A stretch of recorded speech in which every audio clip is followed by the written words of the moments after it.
I'll ask you to go to the previous or next slide. Sorry. Actually, the next slide was all about some obstacles or problems that leaders face. It gives a little information from a Gallup poll, so there's some great information there. And then I'll ask you to go to the next slide, which is how I'll measure servant leadership. Some of these are rough ideas, but some of these I think will work and have worked in the past. You know, defining learning goals which link to development, they do have an impact.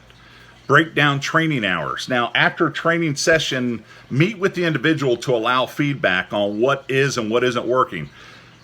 As me and a couple of our students in our class talked about back and forth through the forums, it's not a total of training hours. That doesn't do you any good at all.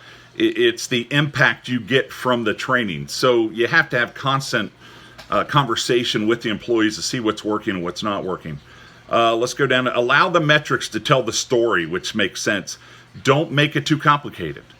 Focus on 3 or 4 metric items for realistic goals, especially when reporting to the management team. Surveys and feedback mechanisms provided to employees. Get input on objectives from the individual contributors. Let them be a huge part of their objectives, what they want to do, what they think is important to the team. A leadership checklist serves the same function as a physical checklist. It provides a quick assessment of both the areas of deficiency and the areas of strength.